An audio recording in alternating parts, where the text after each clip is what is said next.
वंदे मातरम। बंधुओं, आज का विषय है इमेज मैनेजमेंट और मीडिया मैनेजमेंट।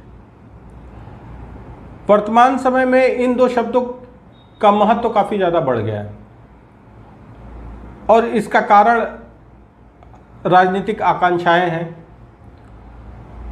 भिन्न भिन्न राजनीतिक दल इसका भरपूर उपयोग कर रहे हैं और जो साधन है वो वर्तमान की पत्रकारिता है। वैसे तो अगर हम पत्रकारिता के शाब्दिक अर्थ को देखें तो इसका अर्थ होता है सूचना एकत्र करना, उसकी समीक्षा करना, मूल्यांकन करना और जन जन तक पहुंचाना।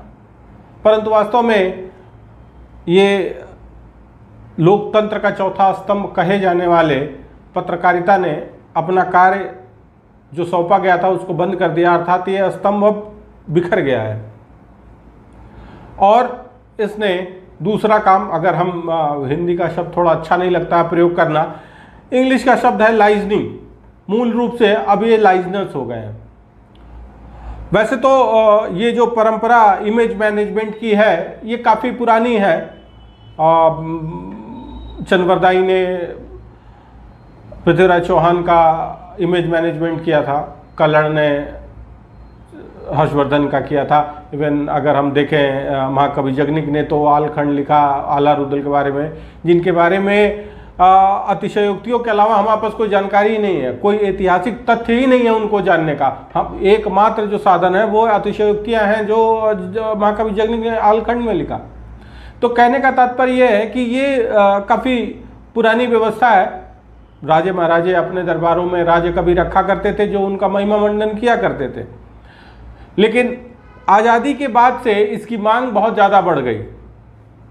इवन हम अपने पहले प्रधानमंत्री पंडित जवाहरलाल नेहरू की बात करें तो चाचा नेहरू जो कहा गया, चाचा नेहरू क्या था? चाचा ये एक्चुअली एक इमेज मैनेजमेंट का ही टूल था।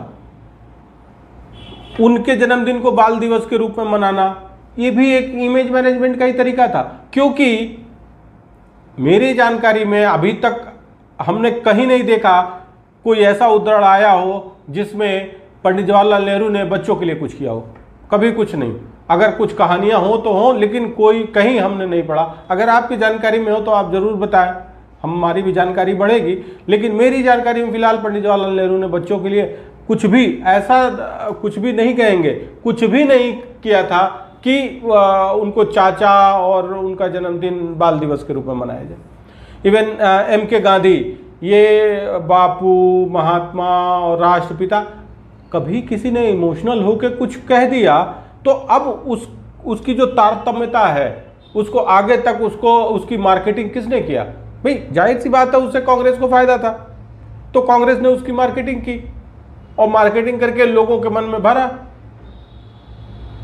क्योंकि उस समय फ्रीडम फाइटर्स और भी थे। सरदार भगत सिंह के साथ बटुकेश्वर दत्त थे। इवन बटुकेश्वर दत्त जैसे बहुत लोग थे। एक हम उदाहरण दे रहे हैं, बटुकेश्वर दत्त आज़ादी के बाद पटना में साइकिल पे खैनी और गुटखा बेचा करते थे।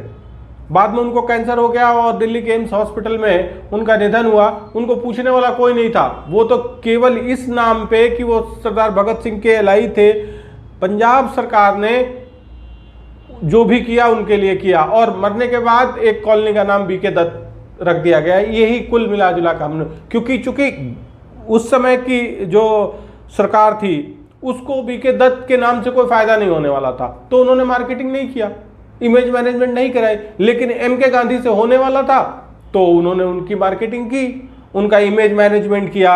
आज भी हम अगर M.K. गांधी के बारे में कोई बात होती है, जैसा कि एक बड़ा प्रश्न था कि नाथूराम गोडसे ने भाई गांधी हत्या या गांधी वध, ये बड़ा कंट्रोवर्सी चलता रहता है, उसमें हम नहीं जाएंगे। लेकिन आज भी हम अगर M.K. गांधी के बारे में कुछ कहते हैं तो हम आत्मग्लानि के साथ कहते हैं। क्यों? क्योंकि इतना स्ट्रांग इमेज मैनेजमेंट हुआ था। बहुत सारी चीज़ें थी। अगर अब भाई भारत छोड़ो आंदोलन में गांधी जी का कोई रोल नहीं था, लेकिन ज़बरदस्ती उसमें फिट करने की कोशिश की जाती है। तो कहने का तात्पर्य यह है कि आगे चल के एक इमेज बिल्डिंग हुई। उनको जो कभी किसी ने इमोशनल हो गया कोई शब्द अगर पर, आज की डेट में भी भाई देखिए 2014 के इलेक्शन के समय बहुत सारे मैं जब पढ़ता था तो दिल्ली में एक 2007-8 के आसपास बहुत सारे पोस्टर चारों तरफ लगे थे कि सोनिया जी वीर हैं, सोनिया जी महान हैं और भारत माता की पहचान है। मतलब अटर नॉनसेंस, कहीं कोई इसका मतलब नहीं है। ये एक प्रयास था इमेज मैनेजमेंट का, लेकिन वो हो नहीं पाया। इवन 2014 के इलेक्शन के पहले नमो शब्द आया नरेंद्र मोदी के लिए और राहुल गांधी के लिए रागा। लेकिन चूंकि इमेज तभी बिल्डिंग हो सकती है कि जब उस व्यक्ति के अंदर भी कुछ हो। भाई आप किसी को सड़क से उठा के उसका इमेज मैनेजमेंट तो नहीं कर देंगे ना। भाई आदमी की जो इमेज बनाई जा रही है उसको जस्टिफाई करने की योग्यता भी कुछ हद तक तो होनी चाहिए। तो नरेंद्र मोदी जी ने उसको जस्टिफाई किया और आज प्रधानमंत्री हैं। राहुल गांधी जी तो इतने स्ट्रांग एसिड हैं कि उसमें कितना भी बेस मिला लीजिए वो एसिड ही रहेंगे। तो अब सारा मैनेजमेंट फेल हो गया, लेकिन प्रयास पूरा हुआ। मुलायम सिंह यादव एक थे नेताजी कह के आज भी उनका संबोधन होता है, लेकिन किस बात के नेताजी और उन्होंने क्या क्या किया और भाई जो भी है। तो कहने का तात्पर्य यह है कि बहुत सारी चीज़ें ऐसी हैं कि हमें जो दिखाया जाता है वास्तव में ऐसी होती नहीं है, और यही एक इमेज मैनेजमेंट का काम है। बहुत सारे इस तरह के इसके आगे पीछे बहुत सारा बिजनेस शुरू हो गया है। इवन हम पत्रकारों की बात करें तो पत्रकार इस समय पूरी तरह से ये जो मीडिया ऑन सेल है, आप बोली लगाइए, खरीदिए और अपना इमेज मैनेजमेंट कराइए, अपने बारे में जो चाहे वो बुलवाइए। अभी मैं पिछले दिनों देख रहा था कि एक न्यूज़ चैनल वाला 5-6 लोगों को बिठा के और डिस्कशन चल रहा था। और डिस्कशन क्या था कि प्रधानमंत्री नरेंद्र मोदी मंदिर में गए थे तो उन्होंने 21 रुपया डाला कि गड्ढे बना के डाला। अब वो अलग अलग राजनीतिक दलों के लोग थे, कोई 21 रुपया कह रहा था, कोई कुछ कह रहा था, और एंकर जो है वो गड्डी रोल बना के और दिखा रही थी कि कैसे नोट डाला और ज़्यादा था इसीलिए ऊपर से दबाना पड़ा। मतलब अटर नॉनसेंस। मतलब इसका क्या मतलब है? उन्होंने 21 रुपये डाला हो या 21,000 डाला हो, वो उनकी श्रद्धा है।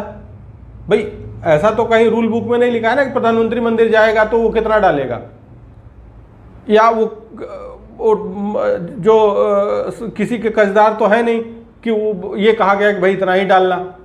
तो कहने का मतलब है कि इन सब बातों का क्या मतलब है? कोई मतलब नहीं है। लेकिन मीडिया का एक पक्ष क्या कर रहा है कि सरकार को किसी भी कोई भी मुद्दा हो वो डिफेंड करने में लगा हुआ है।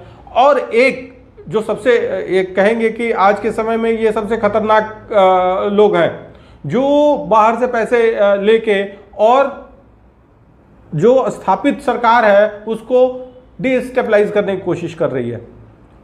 एक प्रोपेगेंडा चला के लोगों में एंटी एस्टेब्लिशमेंट एक माहौल बनाने का प्रयास किया जा रहा है। और ये भी एक कहते हैं ना एंटी इमेज बिल्डिंग। कुछ लोग देश से बाहर जाके और भिन्न भिन्न प्रकार की बातें करके और एक अपना एजेंडा लेके बाहर गए हुए हैं। एक अभी बड़े पत्रकार हैं, कहने के लिए कथित रूप से बड़े पत्रकार हैं, वो अल जज़ीरा को इंटरव्यू दे रहे हैं और बात कर रहे हैं कि यहाँ एक धर्म विशेष के लोग खतरे में हैं। अब मैंने आज तक तो किसी को खतरे में देखा नहीं, उनको शायद ज़्यादा दिख रहा होगा वहाँ अभी वो MIT में जाके। अब मौलिक प्रश्न ये है कि अचानक से उनकी गुणवत्ता इतनी ज़्यादा कैसे बढ़ गई है कि आखिर वो घूम घूम के चारों तरफ यहाँ से लेके और MIT तक रिपोर्टिंग कर रहे हैं। भाई फंडिंग कहाँ से हो रही है? कोई उनसे एक प्रश्न पूछे कि भाई इतने दिनों से आप इधर विदेशों में जाके रिपोर्टिंग कर रहे हैं, फंडिंग कहाँ से?